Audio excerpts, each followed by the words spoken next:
अस्सलाम वालेकुम online persons, क्या हाल है? ठीक ठाक हैं आप? अच्छा जी, आज के लेक्चर के अंदर हम ये देखेंगे कि हम अपने वेब पेज पे ऑडियो कैसे लगाते हैं, वीडियो कैसे लगाते हैं और यूट्यूब की वीडियो कैसे लगाते हैं। ठीक है, तो ये HTML का लास्ट लेक्चर है और इसी लेक्चर के अंदर यार हम CSS भी स्टार्ट करेंगे। ठीक है, क्योंकि मसला ये है कि हमारे पास टाइम कम है। हमने 12 वीक्स के अंदर अंदर ये जो फुल स्टैक वेब डेवलपिंग का कोर्स है ये कवर अप करना है।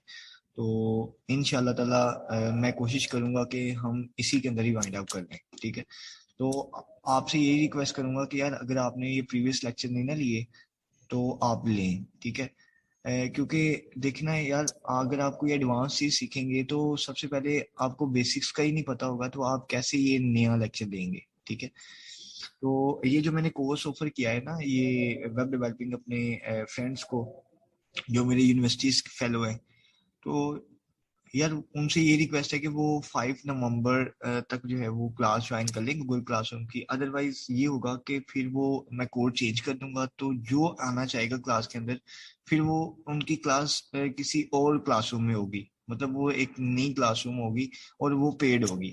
ठीक है, तो आपको यही रिक्वेस्ट करता हूँ कि आप 5 नवंबर तक जो है वो क्लास को ज्वाइन कर लो। ठीक है, तो चलिए जी अपना लेक्चर स्टार्ट करते हैं जी। सबसे पहले यहाँ पर आके ये मैंने एक फोल्डर क्रिएट किया होगा, यहाँ पर आके मैं आज के index.html के नाम से एक फाइल बना लेता हूँ। ठीक है, तो इधर आके Shift 1 प्रेस करूंगा मैं। अच्छा जी, यहाँ पर आके मैं टाइटल चेंज कर लेता हूँ, कोई हमें अपनी मर्जी का। डॉक्यूमेंट को रिमूव करता हूँ, इधर लिख लेता हूँ जी HTML ऑडियो वीडियो। ठीक है, और बॉडी के टैग में आया, सबसे पहले मैं एक सेंटर का टैग ले लेता हूँ क्योंकि मैं सारी चीजें सेंटर में देखना चाहता हूँ, तो इसलिए सेंटर का टैग लिया। ठीक है, तो उसके बाद इधर एक हेडिंग ले लेता हूँ, इधर लिख लेता हूँ how to add audio and video on web page. ठीक है, तो हेडिंग के बाद मैं यहाँ पर अब ऑडियो लगाना जा रहा हूँ। ठीक है, तो ऑडियो के लिए हम एक HTML5 के अंदर ऑडियो का टैग यूज करते हैं। ठीक है, तो ये आपने SRC को रिमूव कर देना इधर से। ठीक है, और इधर आके आपने यहाँ पर अब पाथ देना है। यार अगर आपके पास ऑडियो पड़ी होगी तो वो शो होगी ना, अगर आपके फोल्डर में ही, जैसे इमेज का क्राइटेरिया था कि इमेज उसी फोल्डर में पड़ी होती थी तो उसका आप SRC के अंदर पाथ लिखते थे तो वो इमेज शो हो जाती थी।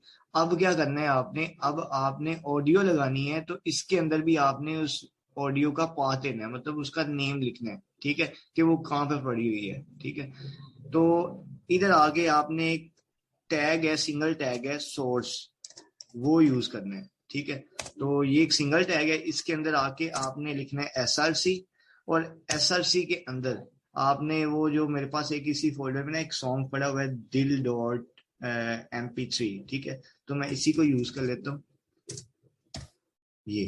ठीक है, तो ये लग गया। उसके बाद यार चलें, पहले मैं मिस्टेक करता हूँ फिर मैं बताता हूँ आपको ये क्या क्राइटेरिया है।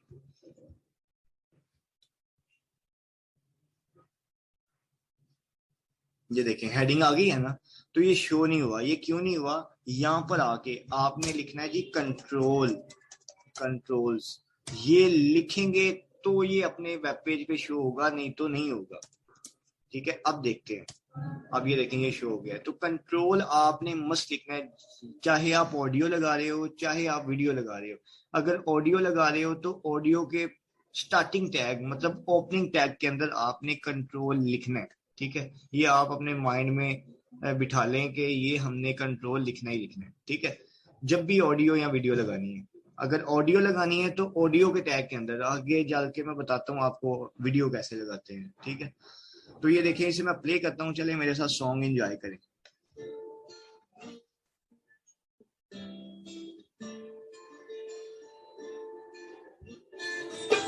तेरी मेरी मेरी तेरी गल बन गई, हस के जो तू मैनू तकिया, एक बारी फिर मैनू एक सोनिए क्यों रजिया कहदिया ने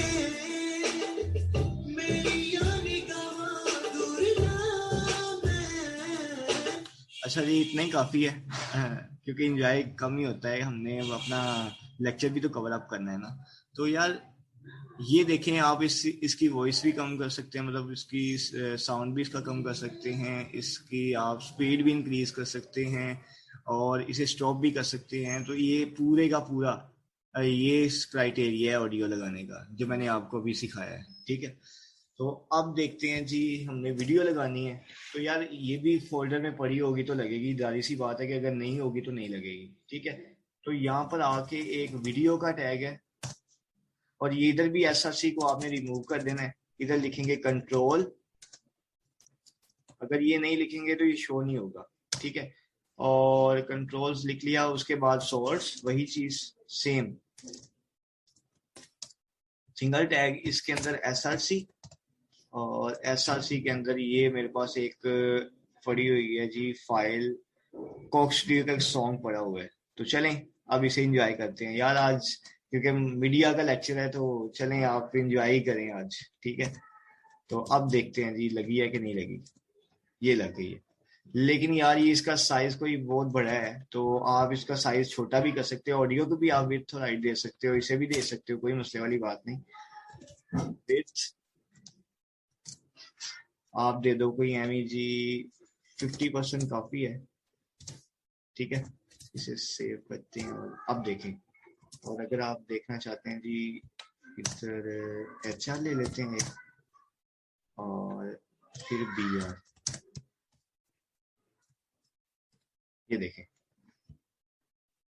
अब इसे मैं प्ले करने जा रहा हूँ, ये देखें ये भी चलेगा।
चलें जी, इतना ही काफी है। अब यार ये देखें, ये क्राइटेरिया था ऑडियो लगाने का और ये क्राइटेरिया था वीडियो लगाने का, ये चीज तो आपको समझ आ गई है।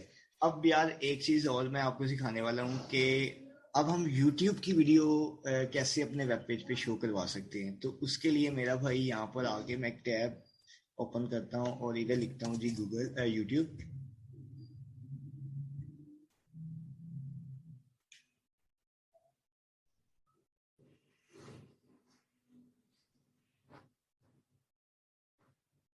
ये जरा नेट इंटरनेट स्लो हुआ है।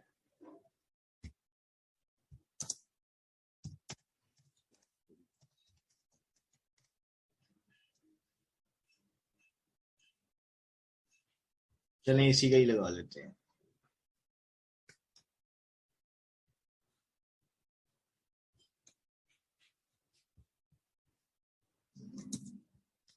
ये यहाँ पर आके ना आपने कॉपी क्या करना है, कॉपी करना है इम्बेडेड कोड।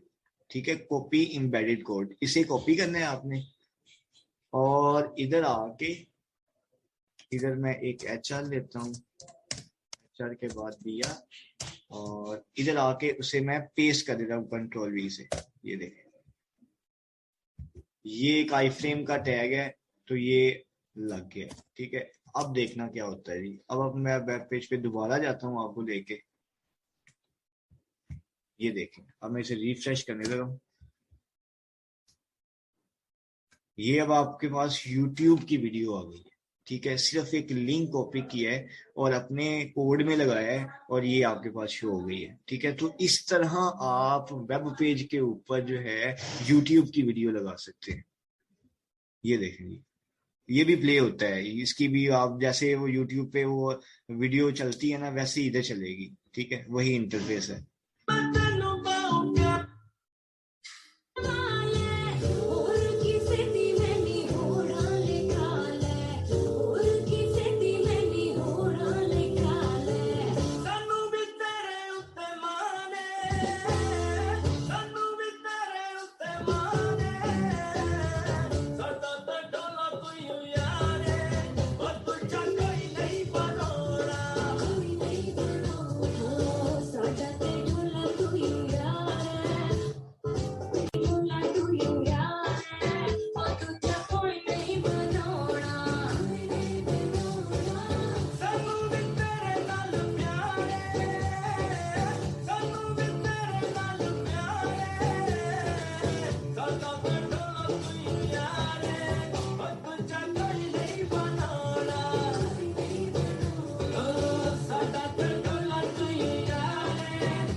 चलें जी, काफी है क्योंकि हमने काफी इंजॉय कर लिया। अच्छा, अब हम CSS स्टार्ट करने जा रहे हैं।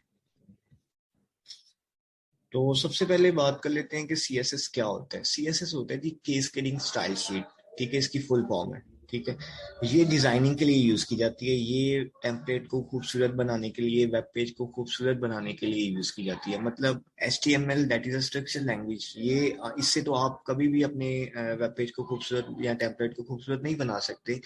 तो आप जो है वो उस पर CSS अप्लाई करते हो, ठीक है, तभी जाके आपका टेम्पलेट जो है वो खूबसूरत होता है। मतलब कहने का पर्पस ये है कि आसान अल्फाज में बताऊं तो ये है कि हर लैंग्वेज जो है वो दूसरी लैंग्वेज पे डिपेंड है। HTML जो है वो CSS पे डिपेंड करता है, ठीक है। तो ये HTML बहुत ज्यादा लैंग्वेज पे डिपेंड करता है, जावास्क्रिप्ट पे डिपेंड करता है, बूटस्ट्रैप पे डिपेंड करता है, ये आगे जाके हम पढ़ने वाले हैं, ठीक है।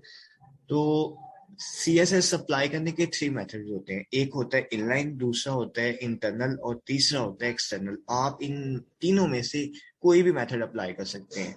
इनलाइन का तो मैंने आपको हिंट भी दिया है प्रीवियस लेक्चर के अंदर कि कोई भी टैग पकड़ना है रैंडमली और उसके अंदर आपने स्टाइल लिख के, स्टाइल लिखना इधर, फॉर एग्जांपल इधर ही ये हेडिंग के अंदर ही मैं कुछ स्टाइल और फॉन्ट साइज अगर मैं इसका इंक्रीज करना चाहता हूँ तो वो 50 px कर देता हूँ, ठीक है। इसे सेव करता हूँ और ब्राउजर के पेज पे जाता हूँ, ये देखिएगा, ये है इनलाइन। मतलब ये है CSS यार, बैकग्राउंड कलर, ये प्रॉपर्टीज है CSS की, ठीक है। तो ये हो गया जी इनलाइन, मतलब टैग के अंदर ही। लेकिन यार ये जरा ना इतना, ये नहीं है कि यूज नहीं किया जाता, ये यूज होता है लेकिन कम होता है क्योंकि ये कोड में खिचड़ी सी पक जाती है, ठीक है। तो कम यूज किया जाता है। तो एक सेकंड मेथड है जी इंटरनल और थर्ड मेथड है एक्सटर्नल, ठीक है। तो इंटरनल के लिए क्या होता है कि ये हेड के क्लोजिंग टैग से पहले आप ये स्टाइल का टैग ओपनिंग है, ये क्लोजिंग है, इसके सेंटर में आके आपने आईडी और क्लासेस को कॉल करवाने हैं। मतलब आपने किसी भी टैग को एक आईडी असाइन करनी है। फॉर एग्जाम्पल के आईडी क्या होती है जी अब, तो फॉर एग्जाम्पल पहले मैं इधर आईडी दे देता हूँ, आईडी। अच्छा, आईडी क्या होती है? आईडी होती है जी, हर बंदे को एक यूनिक आईडी दी जाती है। जैसे नादरा है हमारा, तो हर सिटीजन को वो एक यूनिक आईडी देता है, ठीक है। तो इसी तरह हमने भी हर टैग को एक यूनिक आईडी देनी है। ये नहीं है कि सेम सबको आईडी देनी है, क्योंकि अगर आप सेम आईडी दे देंगे तो वो सारी प्रॉपर्टीज जो आप लगाएंगे वो सब पे अप्लाई हो जाएंगी, ठीक है। तो आपने क्या करना है, आपने मेरा भाई हर टैग को एक यूनिक आईडी देनी है, ठीक है। फॉर एग्जाम्पल अब मैंने इसे आईडी दी है जी लाइन, तो मैं इसे इधर आके कॉल करवाता हूँ। मैं इधर है आईडी को हैश से कॉल करवाया जाता है, और जो है ना क्लासेस को वो डॉट से कॉल करवाया जाता है। तो इधर आके मैं क्लास और इधर क्लास सेक्शन दे देता हूँ इसे एक, ठीक है। कोई एवी नाम मैंने रखे हैं, आप कोई भी ले लो। और इधर आके मैं इधर सेक्शन लिखूंगा, और स्पेलिंग मिस्टेक नहीं करनी, क्योंकि वो अगर आप जो चीज आपने इधर लिखी होगी ना क्लास के अंदर, वही चीज आपने इधर लिखनी है। वही नेम वही स्पेलिंग एज इट इज लिखने हैं। आई विल रिपीट कि अगर आप ये इनलाइन यूज नहीं करना चाहते, मैं इसे इधर से खत्म कर रहा हूँ और इसे मैं एक आईडी साइन कर देता हूँ हेड, और इसे सेव करके मैं इस आईडी को इधर कॉल करवाता हूँ। हैश से आईडी को कॉल करवाया जाता है और ये ब्रैकेट में। अब वही प्रॉपर्टी जो मैंने इनलाइन में लगाई थी वही मैं इधर आके लगाता हूँ, फॉन्ट साइज 50 px। ठीक है, तो बात सेम ही है, मतलब आप उस तरह भी अप्लाई कर सकते हो सीएसएस, इस तरह भी अप्लाई कर सकते हो। लेकिन मसला पता क्या है यार, ये कोड में फिर वही बात कि खिचड़ी बन जाती है। तो ये ठीक है मेथड ये वाला, ठीक है। आप और एक जो इससे भी अच्छा मेथड है वो एक्सटर्नल है, ठीक है। उसके लिए यहाँ पर ना हमें एक फाइल क्रिएट करनी पड़ती है, style for example style dot C S S. ये फाइल क्रिएट की मैंने। देखें, जब हम एच टी एम एल की फाइल बनाते थे तो dot H T M L लिखते थे, अब हम सी एस एस की फाइल बना रहे हैं तो डॉट सी एस एस लिखना पड़ेगा, ठीक है। लेकिन इन इंटरनल के अंदर ये टैग हमने लिया हुआ है स्टाइल का, ठीक है, ओपनिंग है और क्लोजिंग है, और इसके अंदर ये आईडीज को कॉल करवा के और उस पर प्रॉपर्टीज लगाई जा रही हैं। लेकिन एक्सटर्नल के अंदर ना हमने यहाँ पर स्टाइल यूज नहीं करना, ठीक है। डायरेक्ट हमने यहाँ पर आईडी को कॉल करवाना है और क्लासेस को कॉल करवाना है। अब हमने ये फाइल बना ली है एक सीएसएस की। अब हमने इधर आके ये टाइटल के टैग के बाद हमने यहाँ पर उस फाइल को लिंक करवाने हैं, ठीक है। क्या नाम रखे हमने, style dot C S S, ठीक है। तो ये आपकी फाइल लिंक होगा, ठीक है। कमेंट करने का मतलब ये है कि अब ये वाला कोड नहीं चलेगा, ठीक है। अब जो मैंने फाइल क्रिएट की है ना ये सी एस एस की, ये वाला कोड चलेगा।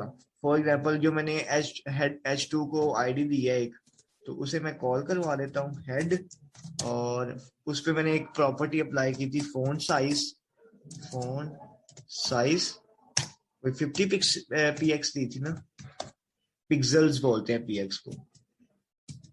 तो ये मैं इधर आया, ये देखें, ठीक है।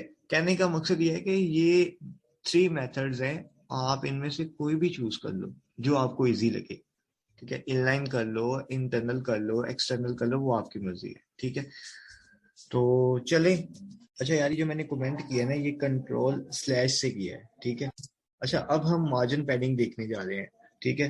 तो यहाँ पर आके मैं एक एच आर लेता हूँ, उसके बाद H1 H2, H2 में मैं लिख लेता हूँ इंट्रोडक्शन सी एस एस, ठीक है।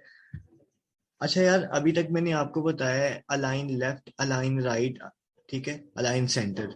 लेकिन आप सी एस एस के अंदर मार्जिन पैडिंग भी यूज करते हो, ठीक है। मतलब आपने लेफ्ट से कितना देना है, राइट से कितना देना है, टॉप से कितना देना है और बॉटम से कितना देना है। मतलब margin left, margin right, margin top और मार्जिन बॉटम। इसी तरह पैडिंग का भी यही कॉन्सेप्ट है। लेकिन मार्जिन और पैडिंग में ना एक डिफरेंस है। मार्जिन में ये है कि वो इनर स्पेस के लिए होता है, मतलब एक बॉक्स है ना, मतलब इनर स्पेस, अंदर वाली स्पेस, एक बॉक्स है उसके अंदर कुछ टेक्स्ट पड़ा हुआ है, ठीक है। और आपने उसे margin padding top, padding left, padding right और पैडिंग बॉटम, मतलब आपने इनर स्पेस के लिए पैडिंग यूज करनी है, ठीक है। और मार्जिन जो ये है वो आउटर स्पेस के लिए यूज होता है। तो फॉर एग्जांपल मैं यहाँ पर आके इसे कोई एनी आईडी देता हूँ, इससे मैं दे देता हूँ जी M1 के नाम से आईडी, और इस फाइल में आया मैं, और इधर मैं अब इसे आईडी को कॉल कराने को M1, और इसे मैं मार्जिन देने लगूंगा, मार्जिन लेफ्ट। अच्छा, जो सिंपल मार्जिन होता है ना, सिंपल मार्जिन वो मतलब ओवरऑल 4 साइड से ही होता है, टॉप से भी होता है, लेफ्ट से भी होता है, राइट से भी होता है और बॉटम से भी होता है।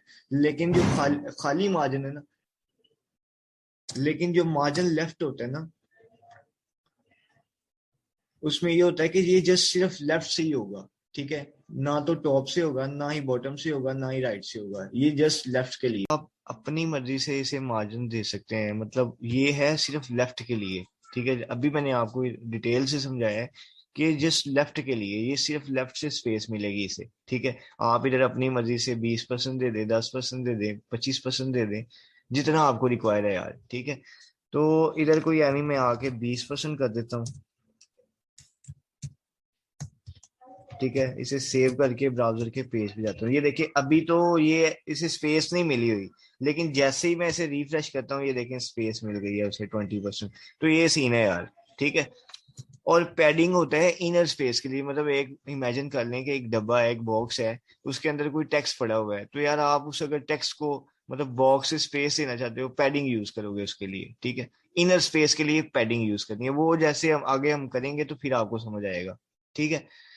तो हाँ यार, वलीद एक क्वेश्चन किया था, अभी उन्होंने व्हाट्सएप पे मैसेज किया, वो कह रहे हैं कि सर हम आईडी और क्लासेस के बगैर भी सीएसएस अप्लाई कर सकते हैं। जी वलीद, बिल्कुल, आप टैग्स को भी इधर रख के, मतलब अगर आपने इधर फॉर एग्जांपल M1 दिया हुआ है, ठीक है, तो M1 को आप इधर से खत्म कर दो, इस आईडी को, ये देखें इस आईडी को मैं इधर से खत्म कर रहा हूँ, आप इधर H2 को आके CSS अप्लाई कर दो इसके ऊपर H2। ये देखें इधर आप H2 भी करोगे तो भी सेम चीज है, ये देखें, मतलब ये अप्लाई हो रहा है। लेकिन मसला पता है क्या है यार, आईडी होती है यूनिक, लेकिन आपने टेम्पलेट के अंदर एक से ज्यादा सेम टैग यूज किए होंगे, मतलब H2 आपने तकरीबन 5-6 दफा यूज किया होंगे, लेकिन सिर्फ आप उस एक ही H2 पे प्रॉपर्टीज लगाना चाह रहे हो, बाकियों पे नहीं लगाना चाह रहे, मतलब बाकियों को आप मार्जिन लेफ्ट नहीं दे रहे, तो ये सब पे लग जाएगा फिर, ठीक है, क्योंकि H2 तो सबका नेम सेम है ना। तो इसलिए हम यूनिक आईडी इसलिए देते हैं कि जस्ट एच जिसे M1 आईडी मैंने दी है ना, ये जस्ट उसी पे लगेगा, ठीक है, बाकी H2 पे नहीं लगेगा, ठीक है, ये सीन है।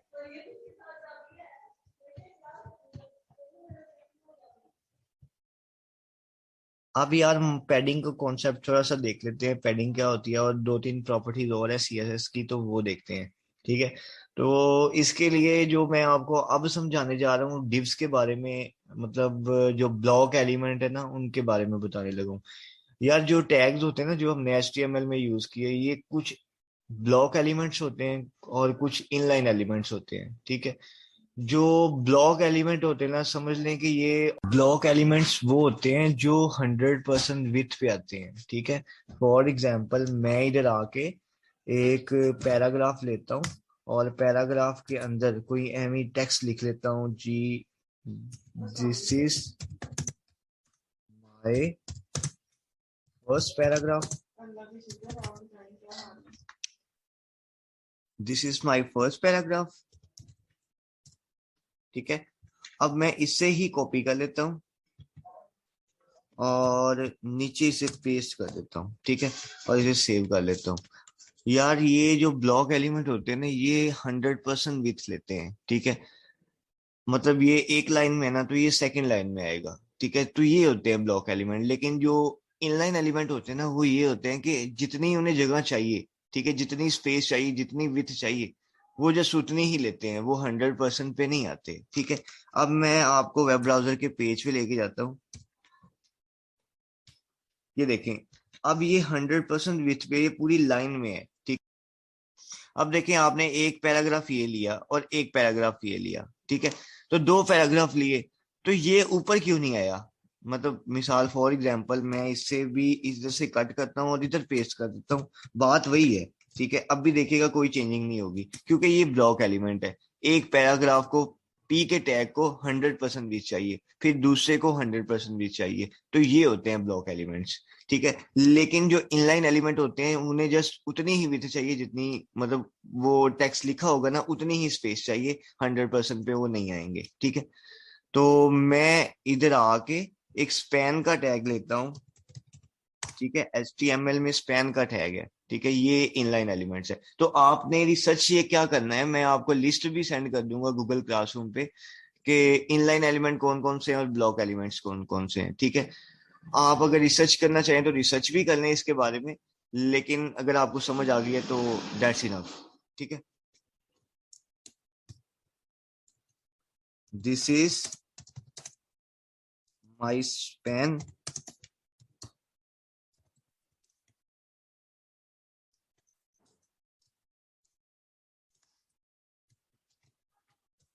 Span tag. अब देखना ये स्पैन टैग आ गया। अब अगर मैं इस स्पैन टैग को इसके साथ वन टाइम और पेस्ट कर दूंगा तो ये देखें ये एक ही लाइन में आ जाएगा, ठीक है।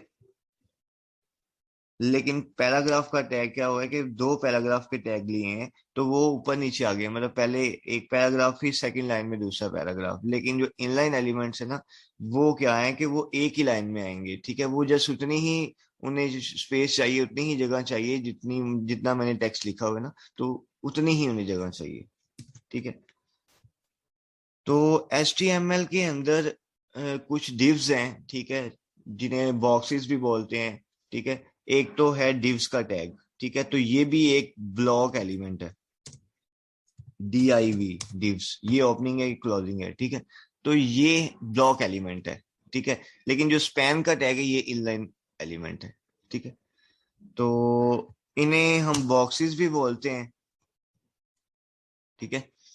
और आगे जाके हम हेडर यूज करेंगे, फुटर यूज करेंगे, साइड बार यूज करेंगे, ठीक है, सेक्शन यूज करेंगे, इस तरह के टैग्स, नेविगेशन बार यूज करेंगे। तो ये टैग्स हैं कुछ, ठीक है, इन्हें हम यूज करेंगे, ये भी ब्लॉक एलिमेंट्स ही हैं, ठीक है। क्योंकि जब टेम्पलेट बनाया जाता है ना तो ये मतलब कह लेंगे आप डिव्स भी यूज कर सकते हैं, ये DIV डिव्स भी यूज कर सकते हैं, लेकिन आप हेडर, सेक्शन, फुटर, असाइड ये टैग यूज करते हैं। आपको पता होना चाहिए कि आपका हेडर क्या है, फुटर क्या है। हेडर वो होता है जिसके अंदर मतलब लोगो होता है और कोई मेन्यू मतलब लिंक्स लगे होते हैं, ठीक है। जो फुटर होता है वो वेबसाइट की लास्ट पे होता है, ठीक है, आखिरी हिस्सा कह लेंगे वो फुटर को हम कहते हैं, ठीक है। सेक्शंस जो सेंटर वाला हिस्सा होता है, मतलब हेडर के फौरन बाद आता है, उसे सेक्शन बोलते हैं। और इसके अलावा जो असाइड बार होता है, ठीक है, सेक्शन के साथ या नीचे कह लें आप, उसे हम असाइड बार कहते हैं। जो साइड पे जिसके अंदर एड्स वगैरह चलते हैं ना उसे हम असाइड बार कहते हैं, ठीक है। और मेन्यू को भी नेविगेशन बार बोलते हैं, ठीक है। तो आगे जाके जब हम टेम्पलेट बनाएंगे तो ये सब टैग्स को हम यूज करेंगे। आज तो बस ये इंट्रो है ना।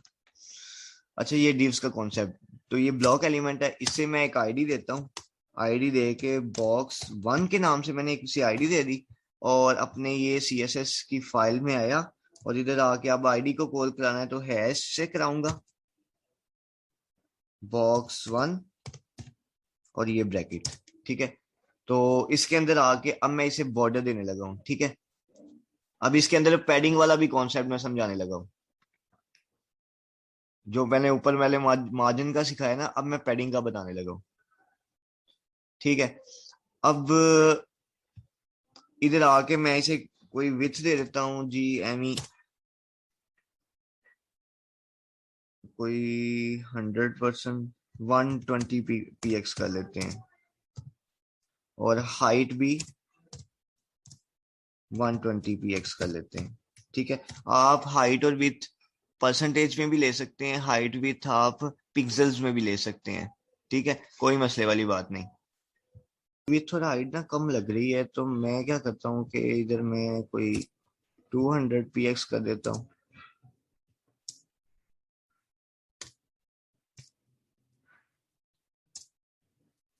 अच्छा, अब मैं यार इस बॉक्स को ना एक बॉर्डर देना चाहता हूँ, क्योंकि कि कैसे पता लगेगा कि ये एक बॉक्स है, ठीक है। तो बॉर्डर दूंगा तो पता लगेगा ना।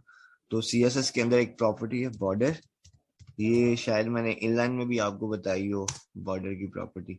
अच्छा, 2px मतलब इसकी थिकनेस, और उसके बाद आके उसको कोई कलर दे दो अपनी मर्जी का, ठीक है।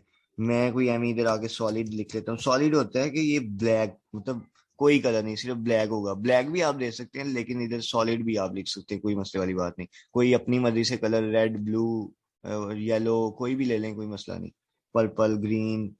अच्छा, अब मुझे क्या करना है कि मुझे इधर आके ये देखें, अभी ये इसके अंदर कुछ भी नहीं पड़ा हुआ, और मजे की बात कि अभी इस पे कोई भी CSS की वो प्रॉपर्टी जो मैंने लगाई है ना वो अप्लाई नहीं होगी, क्योंकि ये खाली है, ये इसके अंदर कुछ भी नहीं है।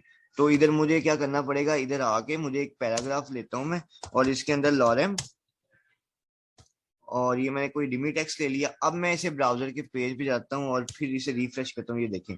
अब इसके अंदर कोई एक बॉक्स है, डब्बा है, उसके अंदर ये कोई टेक्स्ट पड़ा हुआ है, ठीक है। तो ये आपके पास आ गया। अब इसे मैं पैडिंग भी दे सकता हूँ, इस डब्बे को पैडिंग भी दे सकता हूँ, पैडिंग कोई एमी 20 px की पैडिंग दे देता हूँ।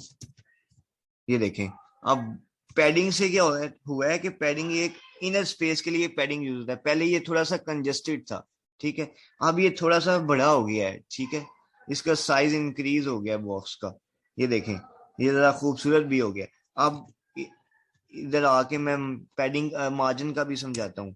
अब मार्जिन से क्या हुआ है कि ये मार्जिन, ये देखिए सिंपल मार्जिन में फोर साइड से ओवरऑल, लेकिन जो मार्जिन टॉप मार्जिन लेफ्ट है वो जस्ट मार्जिन टॉप जो वो टॉप से ही होगा, मार्जिन राइट राइट से ही होगा, मार्जिन बॉटम मतलब नीचे से ही होगा, ठीक है। तो जो मैं ओवरऑल पैडिंग है ना वही ले लेता हूँ। इधर आके मैं कोई एमी 20 px पैडिंग 20% जो है ना, या 10% कर लेते हैं, इसे मैं मार्जिन दे देता हूँ।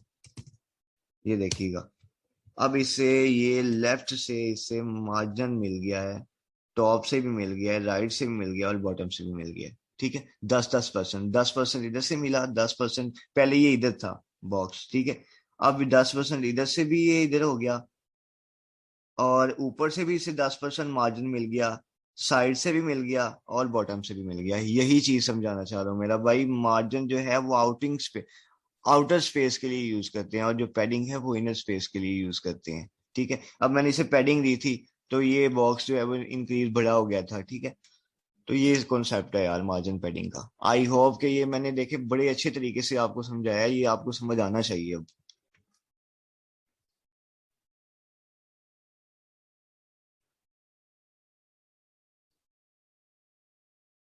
तो चलें, आज के लिए इतना ही काफी है। अब यार आप पे है कि ये CSS को आप कितना मतलब कह लें कि अच्छे तरीके से अंडरस्टैंड करते हैं, ठीक है। तो आपकी एक HTML की लास्ट असाइनमेंट है, ठीक है, उसके अंदर मार्जिन पैडिंग यूज होना है, ठीक है। और वो आपने मुझे लाजमी सबमिट करवानी है गूगल क्लासरूम पे। मैं उसकी डेट इंक्रीज कर देता हूँ। वैसे मैंने जब पहले अपलोड की थी ना, तो मैंने कोई 5 नवंबर डेट दी थी ऊपर, लेकिन अब मैं उसकी डेट इंक्रीज कर रहा हूँ, ठीक है। क्योंकि जो जिन्होंने गूगल क्लासरूम तकरीबन 2-3 दिन पहले ज्वाइन की है, तो फिर उनके लिए तो मुश्किल हो जाएगी ना उस असाइनमेंट को करना। तो ये सारी चीजें उसमें यूज होनी है, ठीक है। मैं आपको दिखा देता हूँ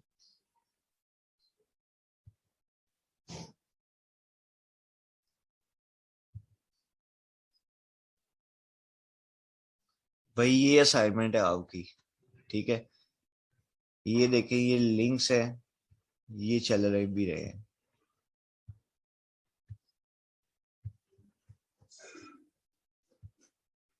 ये आपके पास एक लेआउट है, ठीक है। अच्छा, मैं आपको ना थोड़ा सा गाइड कर देता हूँ, क्योंकि जब आप ये लेआउट बनाएंगे ना तो आपको प्रॉब्लम्स आएंगी, ठीक है। तो पहले वाला ये टेबल है, ठीक है, इसके अंदर मैंने लिंक्स यूज किए हैं, एंकर यूज किए हैं, ठीक है। ये देखिए, ये चल भी रहे हैं। अच्छा, अब इसके अंदर आपने TH के अंदर ना आपने एंकर लेने हैं, ठीक है। देखिए, पहले हमने एंकर नहीं लिया था कोई, TH के अंदर टेबल की हेडिंग ले ली थी ना, टेबल हेडिंग, TH को टेबल हेडिंग ही बोलते हैं ना। लेकिन आपने टेबल हेडिंग के अंदर अब एंकर भी यूज कर सकते हैं। टेबल हेडिंग के अंदर आप इमेजेस भी यूज कर सकते हैं। इसी तरह TD के अंदर भी आप ये लिंक्स लगा सकते हैं, इमेजेस यूज कर सकते हैं, कोई मसले वाली बात नहीं, ठीक है। जरूरी नहीं है कि आप सिर्फ उसमें TH के अंदर या TD के अंदर आप कोई टेक्स्ट वगैरह ही लिखो या कोई इनपुट्स वगैरह ही लो TD के अंदर। तो जैसे मैंने फॉर्म में बताया था आपको, आप एंकर भी ले सकते हैं। चलें, ये तो आपका बन गया। उसके बाद ये हेडिंग है, या ये पैराग्राफ कह लें, पैरा ले लें, हेडिंग ले लें, आपकी मर्जी है। उसके बाद ये भी टेबल से बनाई गई है, ये वाली आपने ये भी टेबल से बनानी है, ठीक है। अब TD के अंदर ना आपने इमेजेस लेनी है, ठीक है। और उसका साइज अब आपने उसे खुद देना है कि कितना साइज ये इधर आ रहा है और आपने कितना देना है, ठीक है। ये चीज मैं नहीं बताऊंगा। बाकी ये इमेज के साथ ये टेक्स्ट आया हुआ है यार, ये प्रॉपर्टी है, मैंने अभी आपको नहीं पढ़ाई, लेकिन आपने ये करना है, ठीक है। इसके अंदर एक प्रॉपर्टी लगेगी जिसका नाम है डिस्प्ले फ्लक्स, ठीक है। इमेज को ये प्रॉपर्टी देनी है, तब ही ये जो टेक्स्ट है ना इमेज के साथ आएगा, ठीक है, अदरवाइज नहीं आएगा टेक्स्ट इमेज के साथ, ठीक है। ये नीचे आ जाएगा टेक्स्ट, ठीक है, पहले इमेज आएगी फिर टेक्स्ट आ जाएगा, लेकिन जब आप इसे डिस्प्ले फ्लक्स देंगे तो ये टेक्स्ट इसके साथ आ जाएगा, ठीक है। तो टेक्स्ट लिखा हुआ है ना, ये आप अपनी मर्जी का भी ले सकते हैं, कोई मसले वाली बात नहीं, जो आपके पास पड़ा हो जो आप लिख सकें इजीली वो लिख दें, ठीक है, कोई मसला नहीं। और इसके अंदर आपने CSS बहुत कम यूज करने हैं, मतलब ये HTML से ही बनी है ना, तो सिर्फ आपने इसमें वो जो डिस्प्ले फ्लक्स की प्रॉपर्टी बताई है और मार्जिन पैडिंग यूज करनी है, ठीक है। मार्जिन, क्योंकि ये देखें मार्जिन दिया गया है, तो इसलिए आज मैंने आपको मार्जिन पढ़ाया जी, ठीक है। ये आपने यूज करना है, ठीक है, पैडिंग यूज कर सकते हैं, मार्जिन यूज कर सकते हैं। मैंने अभी डिटेल से बताया कि पैडिंग जो है वो इनर के लिए और आउटर के लिए मार्जिन यूज करते हैं, ठीक है। तो जिसे ये लेक्चर समझ आया वो मार्जिन पैडिंग तो इजीली इसमें दे देगा, ठीक है, लेकिन जिसे नहीं समझ आया तो उसके लिए प्रॉब्लम है, वो मुझे गूगल क्लासरूम में मैसेज कर दे, वीडियो के नीचे कमेंट करके पूछ ले, ठीक है, कोई मसला नहीं। ओके जी भाई, अल्लाह हाफिज, अपना बहुत सारा ख्याल रखें।